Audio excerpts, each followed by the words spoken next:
Hey, what's up everyone, Ragey Golden Eagle here, having way too much fun as always. And I think it's about time for another lighthearted article we can all get a good laugh at. This time around, we're going to be poking fun at the plummeting marriage rates in China this time, not in the West. You may be surprised, huh? I thought China had their shit together when it comes to this. Now apparently they don't.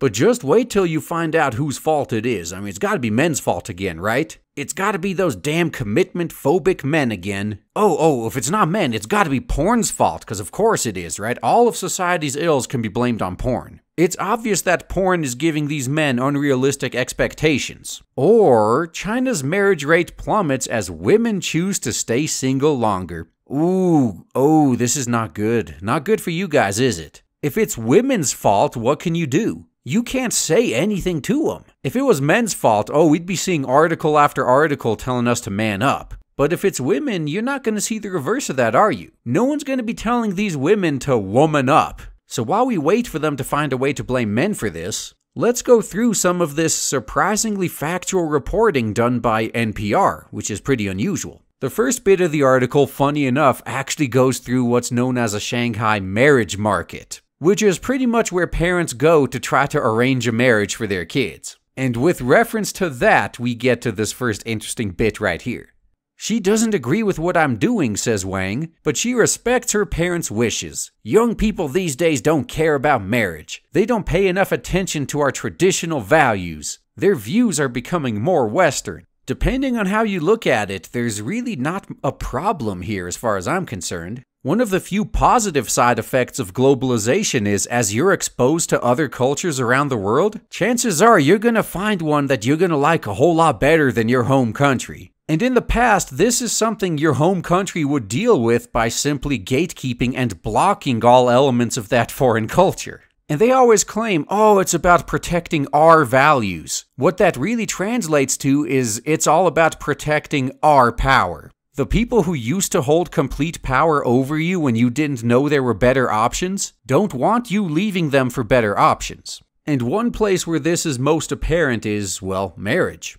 Daizhuan, 30, works as an editor of a luxury magazine in Shanghai and says her own reasons are economic. Before, in China, you married to survive, she says. Now I'm living well by myself, so I have higher expectations in marriage. And this is probably the most important quote in this article right here, because this is the flat-out unedited truth. From a woman's point of view, she pretty much would have had to get married in the past in order to survive. But now she has better options, so she's taking those better options. And the same thing goes for men. In the past, bachelors used to be shunned and ostracized quite often. So you could say it was the same for men. They married to survive. If you didn't want to be an outsider in your own community, you had to get married. It was expected of you. But now that's not the case anymore. And continuing with this actually, what's another huge reason guys used to get married? Why, the sex, obviously. Where various religions are still in charge, premarital sex is frowned upon. And one of the main reasons for this is to force men to marry. And funny enough, continuing down this line of thought, this is one of the few things I will actually admit and agree with the anti-porn side. Except what they consider a bad thing, I consider a good thing. Porn has definitely changed current year society in the sense that it is basically sexual liberation for men. First, sexual liberation for women actually made things a whole lot better for men because women just became a whole lot easier and put out a lot more often. But then thanks to things like Me Too, it became too risky, so we got porn. The guys out there who were only interacting with women to get sex out of them now can get their sexual release without even leaving their house, just at their computer. And funny enough, you would think women would be happy about this. You would think they'd be glad that the guys who only wanted to use them for sex aren't out there anymore. And as long as they're talking about the strawman stereotypical basement-dwelling neckbeard loser, that's pretty much true. But then you got freaking Superman himself coming out saying, yeah, I don't date anymore, it's too risky. Now it's a problem since it's a rich, famous, and powerful guy that they would actually want doing it. But the point of this tangent is, this goes both ways. Women in China now have higher expectations of marriage because they have more options and better options. And everyone seems to understand this. Yet they refuse to believe it's the same the other way around.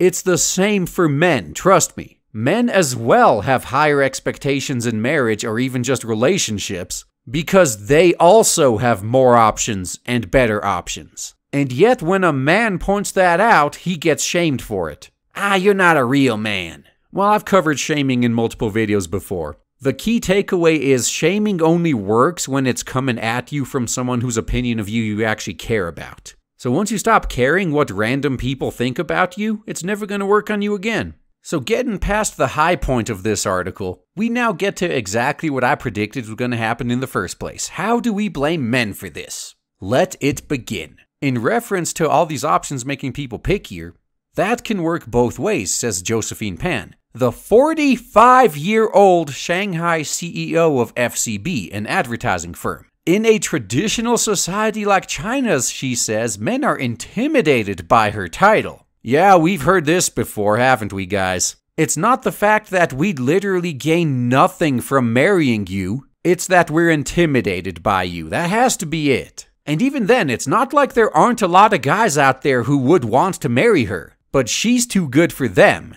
And the irony is that the guys she wants are too good for her. What kind of a guy who has access to better options is gonna want to go with her? Women marry for money and fame and power and all that. Men don't. And at age 45, she's pretty much lost everything men would be looking for in a partner. And deep down inside, I believe these women actually know this, but they're just trying to avoid admitting it to themselves. You can kinda tell here.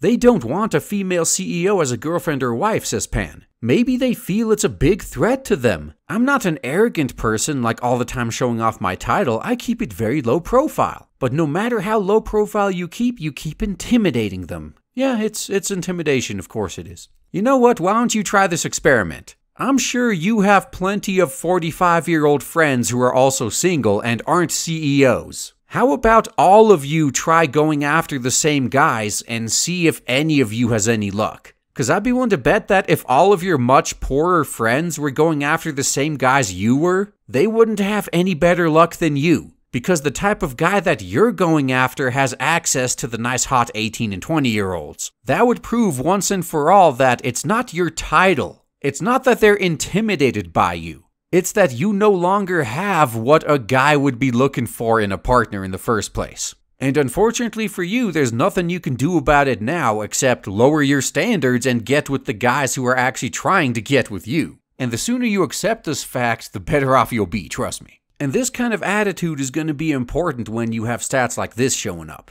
While men outnumber women among China's overall population, at Chinese universities, women have outnumbered men for the past 2 decades. That means more women have career trajectories they don't want to jeopardize by marrying and having children while they're in their 20s and 30s. They're marrying later or not at all. I bet the not at all is a lot more common. This right here is what happens when women fall hook, line, and sinker for the feminist propaganda. Girl, you can have it all. Not doing it in this order, you can't. If you really want to have it all, you'd get married and have kids young, and then work on your career. Because if you do it the other way around, you're probably gonna miss out the marrying and having kids part. I go through sexual marketplace value in a bunch of my other videos, no need to go over that again here. But the Cliff Notes version is, as a woman, you have super high value early on, but then it declines over time. It's the complete opposite of men. If you're a guy, you have low value early on, but then you gain value over time. Up to a point, in which case you'll start declining as well, unless you're super rich. But in general, the point I'm trying to make though is you should stop looking at what you want out of marriage and at least give a little bit of thought to what the other party wants out of the relationship. If more women did that, maybe they wouldn't throw everything away. Maybe they realize that if they wait until they're 45, then they no longer have what the guys that they're going after are looking for. If these women actually thought ahead, then they would save themselves a lot of heartache in the future. But that right there is the unfortunate side effect of having super high value early on. They get accustomed to it and think that's how it's always going to be, until one day they wake up and it's not. Is it sad? Is it unfair? Yeah, maybe, but it doesn't matter what your feelings on the matter are, that's reality. And nothing you do is ever going to change that. No amount of bitching is going to change reality. It's your responsibility to understand it and prepare for it. And before I sign off, at the very end, the article goes into the other side of the story. It's not only women who are opting to postpone marriage. Yuan Ryu, 26, says he and his friends are under pressure from both the government and their parents to hurry up and marry, and it's having the opposite effect. It's making them question why they should marry in the first place. And this is pretty funny right here, isn't it? Who would have guessed that the more you try to force someone into something, the more they're gonna resist and start asking questions? Hey, wait a minute, if this was such a good idea for me, why would you need to use force to get me to do it?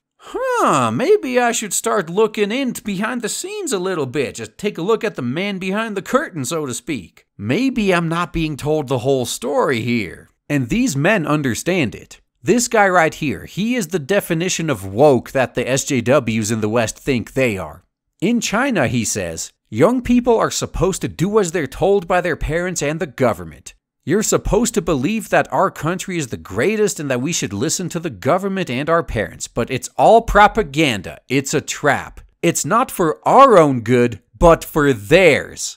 Oh man, these guys are onto the truth right here. Now this is a hardcore red pilling if I've ever seen one. These guys know what's up. The establishment is just trying to hold on to its own remaining power for themselves. And I'll say it right now, at this point, about the only thing governments worldwide can do is actually make marriage worth it again. And I mean actually give enough benefits to make it better than our better options. That's all you can do. You can't do it the other way. Because I know some people are thinking that, well, why don't you just get rid of the better options? Yeah, that's totally going to work out, guys, totally. These guys already have a very low opinion of you. They already know that what you want them to do isn't in their own good, it's for your good. And then when all of us see you taking away our better options to try to force us into a shitty option, we would much rather just do without entirely just to spite you. So please keep that in mind before you do something stupid. And that's all I gotta say, guys. Thanks for listening.